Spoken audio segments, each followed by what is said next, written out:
Hello students, welcome to the next video, The Slave's Dream by H.W. Longfellow.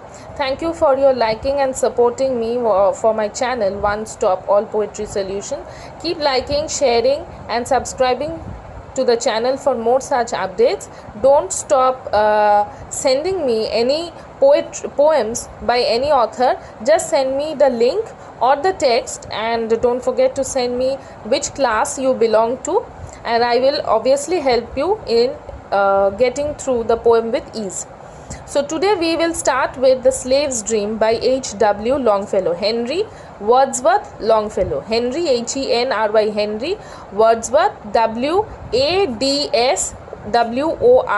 Wordsworth Longfellow. Okay, so The Slave's Dream by Wordsworth, you will notice that in the poem, like many of the poems regarding the slaves, as you understand from the very title itself, is about the slave himself. And his poems, Wordsworth's poems on slavery, have been criticized, or rather said by critics, to be so mild that even a slaveholder might read them without losing his appetite for breakfast. Means they are so mild that no one will get offended. That is the meaning of the criticism. Okay, and here you will see that the poet uses a continuous usage of the visual, auditory, tactile imagery, and that draws the tone of injustice that was meted out to the slave. Okay, so let's begin with the poem at the from the first stanza itself. Beside the ungathered rice he lay, his sickle in his hand. His breast was bare, his matted head was buried in the sand. Again, in the midst and shadow of sleep, dream, he saw his native land. So see here, the shadow of sleep means the dream. He saw his native land. So the native land here in these 1, 2, 3, 4, 5, 6 lines, the first stanza, you will see that the physical image of the slave is portrayed, and this last dreaming slumber, this is the final dream, this is the final sleep, physical sleep, or the final dream that he is having. It gives way to the series of dream-like experiences, and this is called the onirism, Oneirism.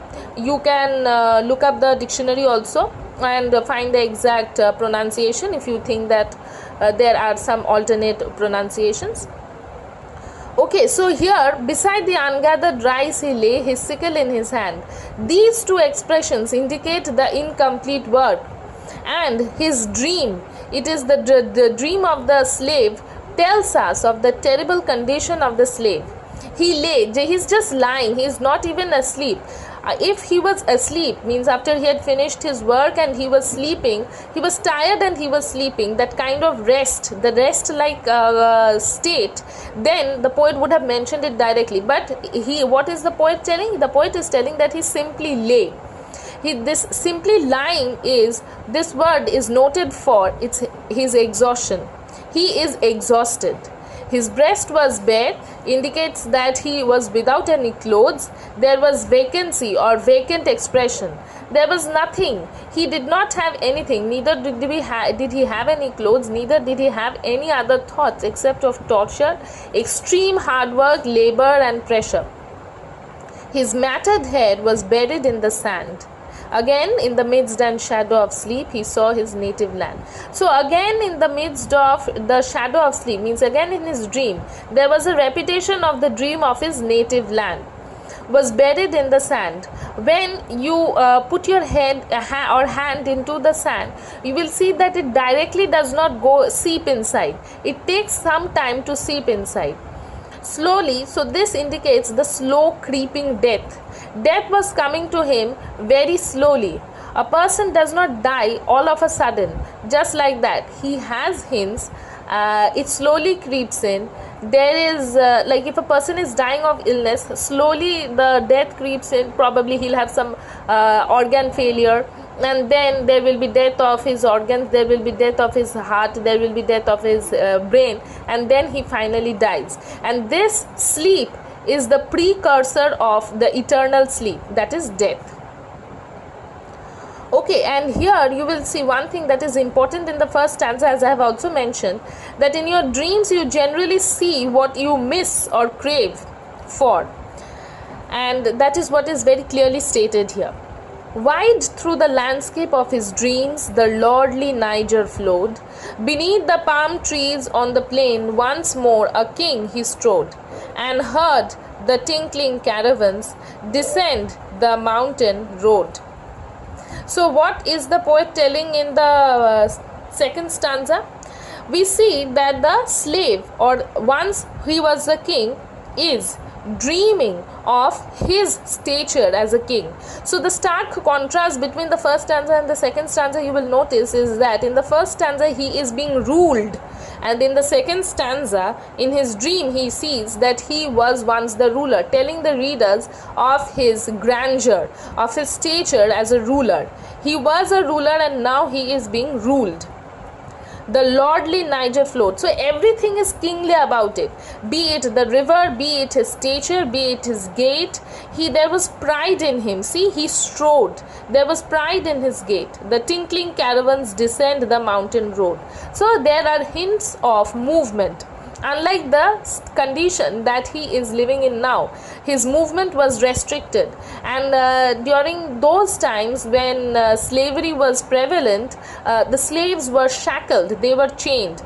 So the movement was restricted, and he watching the caravans and the mountain movement across the mountain road denotes that in life there was movement, there was freedom.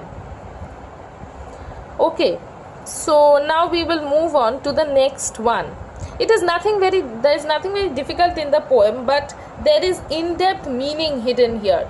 The contrast, the inner meanings, the pain, it hits us, very hard because of the simple words. The simplicity in the meaning hits us harder. Okay, so now let's move on to the third stanza. He saw once more his dark-eyed queen among her children stand. They clasped his neck, they kissed his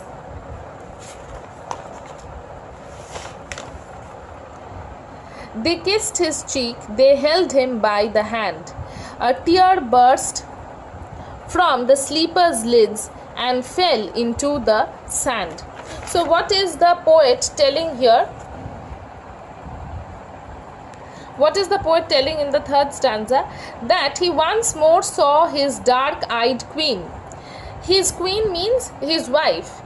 Among her children stand, so she was standing among her children. They clasped his neck, they kissed his cheek, they held him by the hand. So there is this sharp contrast again between the present state and his earlier state. Previously there was lot of affection, love, feeling of oneness with his family. He misses his family.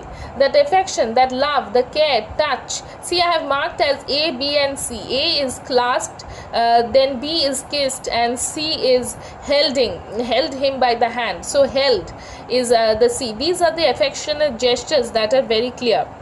The showering in of all forms of love, affectionate feelings, they are all missing now.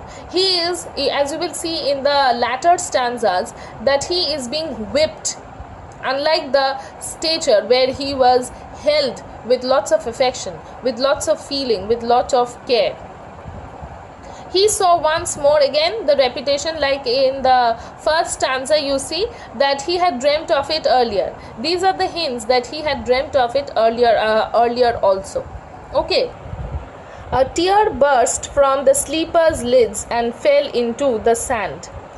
So after experiencing these emotions, these affectionate feelings in his dream, now what is the expression, what is the result of that dream? A tear burst from his eyes. It is such a strong emotion, that craving, that feeling of belongingness, that urge to belong, that craving to belong to his family, to his children, is so strong that it has impact in his real life also. and as a result a tear burst from his eyes, his closed eyes, and it fell into the sand. As you notice here that I have mentioned the two meanings of sand here. One is literal, another is metaphorical. The literal is the land where he is working, the dry barren land where he is working, that is also denoted in the first stanza by the barren breasts that he had, that means without sufficient clothes. And another is the metaphorical suggestion to the barrenness and the futility. It is the barrenness and the futility, means he knows that he will probably never be able to get back to his family, he will probably never be free, he will probably not be able to become the ruler that he was once upon a time. So this is suggestion of the barrenness and the futility of his present life.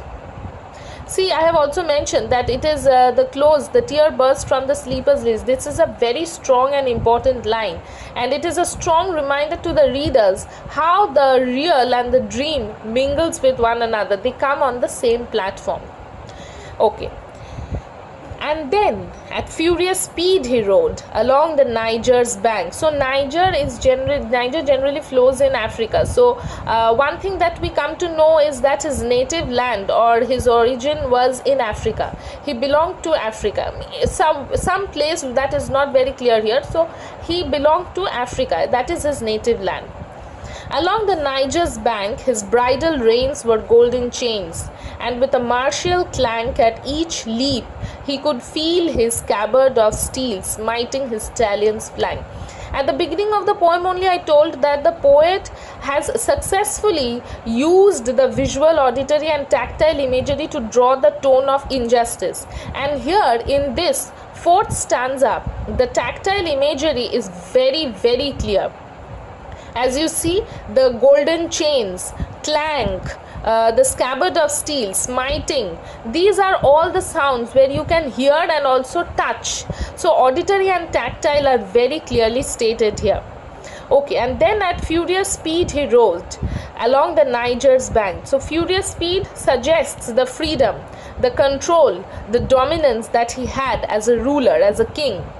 His bridle reins, the reins that he used to control the horse, so that again suggests his dominating power. Golden chains, the chains with which the horses were bridled, they are made of gold, suggesting prosperity, unlike the present state now, where he is chained with iron. The chains are made of iron. And where once upon a time where he used to control animals, he in turn, being a human being, is controlled and also treated like an animal. So again the sharp contrast is very clearly stated. At each leap, and with a martial clank at each leap, he could feel the scabbard of steel smiting his stallion's flank. So with a warlike gait, he holding his sword, or taking his sword, where he had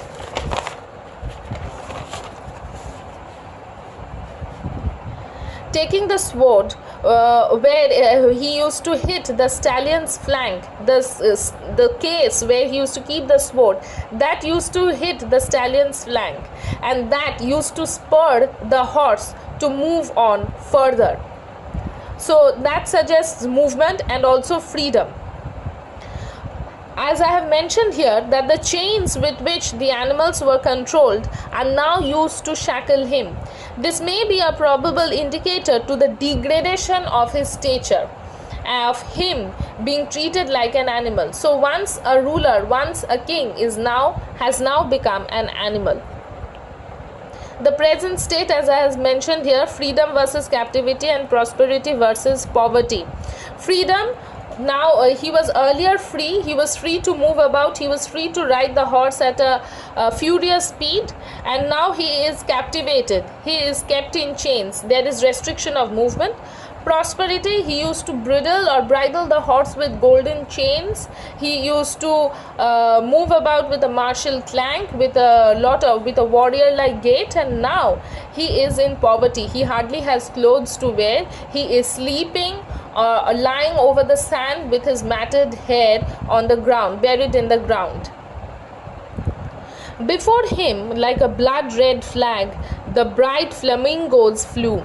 From morn till night he followed their flight, o'er the plains where the tamarind grew, till he saw the roofs of Kafir huts and the ocean rose to view. So the one thing you will notice here is the mention of the word kafir. This is a very derogatory word that was used to insult the Afro-Americans or the Africans. They were the term used for it is the Negroes, which is a very insulting term. So they were now in the poem as it is mentioned here, Kafir huts means they are huts belonging to the Africans. Okay, so before him means in front of him, a blood red flag, the bright flamingos flew. So like a flag that wavers in the wind, the flamingos as they flew through the sky, tearing the clouds, it seemed like they were moving or wavering like the blood red flags. From morn till night he followed their flight. So from morning till night, from morning till the evening, he followed their flight. There was no restriction, there was no time bound in which he had to return, or where there was no one to restrict him. He was probably the supreme authority, being a king or a ruler. He followed their flight over the plains where the tamarind grew. So from the inlands to the interior of the land to where he belonged, to the outermost part, means for the, as suggested by the ocean, rose to view. From the interiors to the sea beach to the ocean where the land meets the ocean, he used to follow that place where there was no one to obstruct his movement, there was no one to restrict him, no one to raise objections. And it also suggests the control that he had over all parts of his land. Okay, so you can make a note of this also as we will move on to the next stanza. At night he heard the lion roar and the hyena scream, and the river horse as he crushed the reeds beside some hidden stream, and it passed like a glorious roll of drums through the triumph of his dream. So at night, so already in the previous stanza we got that he moved about from morning till night. At night, what is he hearing? At night he is hearing the lions roaring and the hyenas screaming. This suggests the wilderness of the place. Wilderness also suggests freedom. So the wilderness is in his mind, the wilderness was there in his land, that is echoed in his dream. The wilderness in the real life, when he was the ruler, when he belonged to the native land, that is now in the present time being echoed in his dream. And the river horse is the hippopotamus, as he crushed the reeds beside some hidden stream. I personally feel that these two lines, as he crushed the reeds beside some hidden stream, this is very important because this poem was written at a time when the Western powers were slowly colonizing the countries where they could use the people as their slaves to dominate them.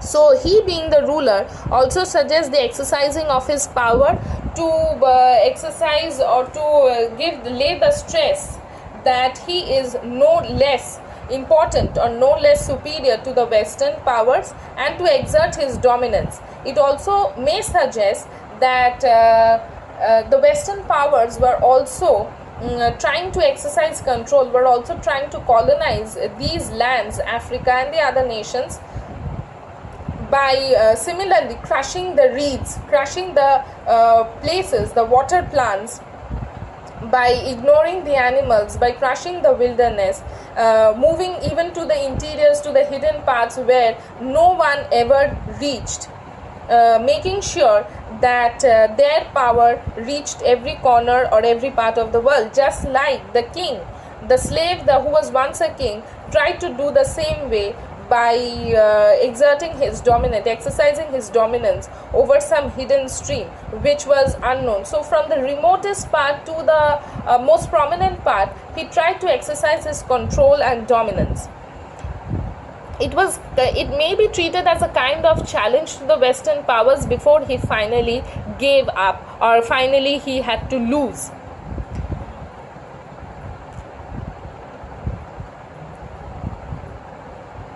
Through the triumph of his dream, the forests with their myriad tongues shouted of liberty, and the blast of the desert cried aloud.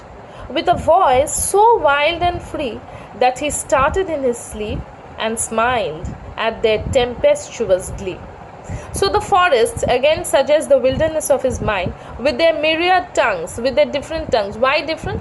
Because wilderness suggests different kinds of sounds, different kinds of movements, different kind of colors, and different kinds of species of animals, birds, trees that reside there.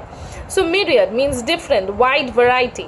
Shouted of liberty. Wilderness means liberty, as I already mentioned in the previous stanza. You will note that here it is very clearly stated. So the forest, they were shouting of freedom. The blast of the desert was also free. So nature was also as if giving a call to him to become free. The turbulence, the wind of the desert, as you must have also noticed, that it was as if howling, it was shouting, it was screaming, it was trying to break free of the shackles and calling out to liberate him from the shackles, from the chains or the condition that he is presently in. With a voice so wild and free that he started in his sleep, it reached him as if nature's call reached him so hard and so forcefully, with lot of force, that he started in his sleep. He was in some kind of a state, and as if it gave him a sudden jerk, and he started in his sleep and smiled at their ferociousness, the tempestuous glee, the storm-like condition, as if they were laughing with all their might, with lot of force, and he smiled at that condition. This is important because the soul, which is also in the chains inside our body, craves freedom. If as it is inside, it is inside our body, it is in chains. It cannot escape the body. If it escapes the body, it means that person is dead.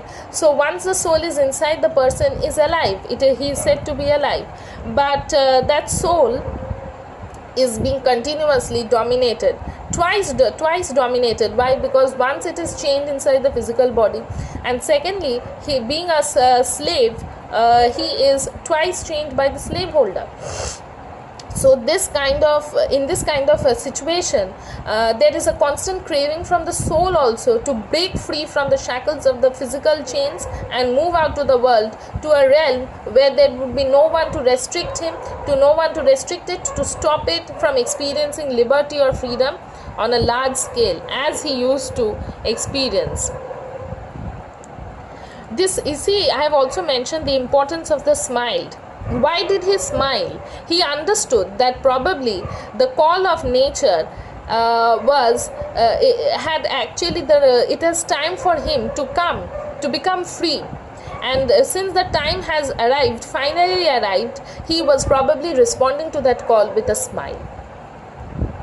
He did not feel the driver's whip, and the last stanza drives the nail straight into the head, and straight by the head, and you see that he did not feel the driver's whip. He did not hear the burning heat of day, for death had illumined the land of sleep, and his lifeless body lay, a worn out fetter that the soul had broken and thrown away. So the nail is hit on the head finally. The coffin is laid.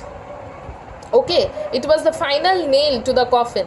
The slave is finally dead. So he has experienced